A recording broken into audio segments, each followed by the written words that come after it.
नमस्कार, स्वागत है आपका। मैं आपके साथ सतीश नैन मूर। आप देख रहे हैं सतीश नैन अनफिल्टर्ड। अगर अभी तक आपने इस चैनल को सब्सक्राइब नहीं किया है तो आप इस चैनल को सब्सक्राइब कीजिएगा। और आप बात करते हैं आज के बड़े मुद्दे की। मुद्दा क्या है? राज्यसभा चुनाव। राज्यसभा चुनाव के लिए 2 सीटें खाली थी, उन पर चुनाव हुआ। चुनाव परिणाम अब आप लोगों के सामने है। एक बीजेपी का उम्मीदवार संजय भाटिया जीतकर राज्यसभा पहुंचे हैं। एक कांग्रेस के उम्मीदवार करमवीर बौद्ध चुनाव जीत चुके हैं। लेकिन इस चुनाव के भूपेंद्र सिंह हुड्डा के लिए, कांग्रेस के लिए क्या मायने हैं, उन पर आज हम बात करें। किसने क्या खोया, क्या पाया? भूपेंद्र सिंह हुड्डा ने इस जीत के बाद मीडिया के सामने आकर कहा कि हमारे लिए बड़ी चुनौती थी, हमने इस अग्नि परीक्षा को पास किया। बिल्कुल सही कहा उन्होंने। राज्यसभा चुनाव सिर्फ एक सीट का चुनाव नहीं था भूपेंद्र सिंह हुड्डा के लिए, कांग्रेस पार्टी के लिए, बल्कि ये उनके लिए साख का सवाल था, प्रतिष्ठा का सवाल था। भूपेंद्र सिंह हुड्डा नेता प्रतिपक्ष हैं, तो उनकी जिम्मेदारी बनती है कि वो अपने 37 विधायकों को एकजुट रखे, जोड़ कर रखे। जीत के लिए सिर्फ 31 वोट जो चाहिए थे, उसमें 37 आपके पास विधायक हैं। उसके बावजूद आपको अपनी पार्टी को लेकर इतना संशय है, इतनी अटकलें हैं। इसका एक बड़ा कारण तो है कि कांग्रेस के अंदर गुटबाजी है। दूसरा ये कि बीजेपी का अपना इतिहास रहा है और वो इतिहास भी गुटबाजी की वजह से है। वोट होने के बावजूद उनके उम्मीदवार पहले भी हारे हैं, तो उसी चीज़ को रिपीट ना किया जाए, ये एक बड़ी चुनौती थी भूपेंद्र सिंह हुड्डा के सामने। और वो ये बात जानते थे कि आलाकमान को जवाब देना होगा, जो सियासी विरोधी उनको जवाब देना होगा, जनता को जवाब देना होगा। 37 विधायक होने के बावजूद अगर उनके करमवीर बौद्ध चुनाव हार जाते हैं, ये हम सब जानते हैं। करमवीर बौद्ध कोई उनकी चॉइस के उम्मीदवार नहीं थे, वो किसी और पर दांव खेलना चाहते थे। और जब दलित नेता पर, उम्मीदवार पर बात आकर अटक गई, तब भी सूत्र ये हमें जानकारी दे रहे हैं कि कम से कम वो करमवीर बौद्ध पर तो राजी नहीं होते। तो ये नाम तो ऊपर से आया, आलाकमान की तरफ से आया करमवीर बौद्ध, लेकिन नेता प्रतिपक्ष हैं, आपके पास 37 विधायक हैं, तो आपके ऊपर ये जिम्मेदारी बनती है कि आप अपने उम्मीदवार को हर हाल में जीत दिलाएं। लेकिन आपको बताएं कि जीत जरूर गए हैं करमवीर बौद्ध। 28 वोट ही पड़े हैं। 4 वोट कांग्रेस के कैंसिल हुए हैं, 5 वोटों की क्रॉस वोटिंग हुई, यानी 5 कांग्रेस के विधायकों ने अपनी पार्टी के उम्मीदवार को वोट नहीं दिए। ये होती क्रॉस वोटिंग, जो आपको सरल भाषा में हम समझाने की कोशिश करें कि भाई क्रॉस वोटिंग क्या है। क्रॉस वोटिंग का मतलब है कि कांग्रेस के जो विधायक हैं, उन्होंने अपनी पार्टी के उम्मीदवार जो करमवीर बौद्ध थे, उनको वोट न देकर किसी और को वोट दिया है। और किसी और का मतलब सीधा सा है कि सतीश नांदल जो निर्दलीय उम्मीदवार थे राज्यसभा चुनाव में, उनको वोट दिया है। तो 5 जो विधायक क्रॉस वोटिंग, 4 कैंसिल, तो 9 विधायक। हो सकता है कि जो कैंसिल भी वोट हुए हैं वो भी एक स्ट्रैटेजी के तहत किए गए हों, दूसरी पार्टी के या फिर निर्दलीय को फायदा पहुंचाने के लिए, आप ये कह सकते हैं। समर्थित उम्मीदवार थे, निर्दलीय उम्मीदवार जो थे बीजेपी के सतीश नांदल। 37 विधायक होने के बाद सिर्फ 28 वोट आना, आप इसे कहें कि लाज तो बचा गए भूपेंद्र सिंह हुड्डा, नेता प्रतिपक्ष होने के नाते, पार्टी का सबसे बड़ा चेहरा होने के नाते। लेकिन जीत किरकिरी हो गई उनकी, जीत कर भी हार गए, आप ये कह सकते हैं।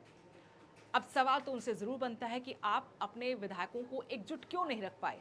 भले उनकी तरफ से कहा जाएगा कि बीजेपी साम दाम दंड भेद सब कुछ अपनाती है, उनके पास सारा तंत्र है जिसका इस्तेमाल करके वो किसी भी तरीके से दूसरी पार्टी के विधायकों को अपने पाले में कर सकती है। बावजूद उसके ये सवाल जरूर भूपेंद्र सिंह हुड्डा से पूछा जाएगा, पार्टी की तरफ से, आलाकमान की तरफ से, कि 37 विधायक होने के बाद भी आप सिर्फ 28 वोट अपनी पार्टी को दिला पाए। और एक बड़ा संकेत है कि 5 क्रॉस वोटिंग हुई है। इट मीन्स कि आपकी पार्टी में अभी भी लोग गुटबाजी मानते हैं। गुटबाजी की वजह से लोग आपके नेतृत्व को स्वीकार नहीं कर रहे हैं, और ये कोई छोटी बात नहीं है। पार्टी को एकजुट करने की जो तमाम कोशिशें लगातार की जाती रही पहले भी, और इसमें तो, इस चुनाव में तो हमने देखा कि भूपेंद्र सिंह हुड्डा ने पूरी तरह से चुनाव को लीड किया। और फिर दीपेंद्र हुड्डा को भी उन्होंने कमान सौंपी, बड़ी जिम्मेदारी सौंपी उनके कंधों पर। हमने देखा था कि जब चंडीगढ़ में हुड्डा आवास पर लंच हुआ, रणनीति बनी, फिर रणनीति के बाद हमने देखा कि शिमला के कुफरी में रवाना हुए।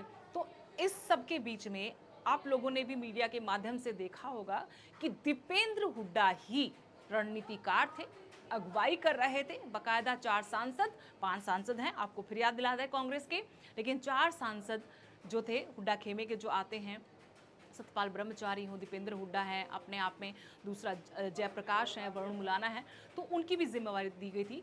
तो दीपेंद्र हुड्डा को कमान सौंपी गई थी।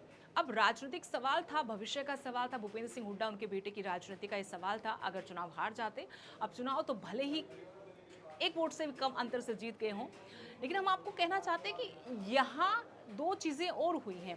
एक तो ये कि भूपेंद्र सिंह हुड्डा अपने बेटे को वो अधिकार, वो ताकत देते हुए नजर आए कि अब भूपेंद्र हुड्डा की जगह दीपेंद्र हुड्डा रणनीतिकार भी बने, जिम्मेवारी भी लें और उस जिम्मेदारी को निभाएं, उठाएं और उसको मुकाम तक लेकर जाएं, अंजाम तक लेकर जाएं।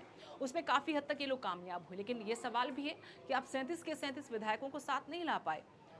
और कौन कौन से विधायक जो क्रॉस वोटिंग कर गए, कौन से विधायक जिनका वोट कैंसिल हुआ, कैंसिल होने के पीछे क्या कारण है, अगर नाम आएंगे तो जाहिर तौर पर यह भी साफ हो जाएगा कि गुटबाजी की वजह से कैंसिल हुए हैं, अटकलें तमाम लगाई जाएंगी।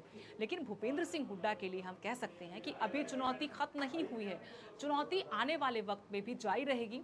वो चुनौती छोटी होगी, बड़ी होगी, वक्त बताएगा, लेकिन एक अग्नि परीक्षा हम कह सकते हैं कि पास कर ली है, लेकिन बहुत सारे सवाल अभी भी बाकी है जिनका जवाब मिलना जरूरी है, और वो कब मिलेगा इसका सभी को इंतजार है।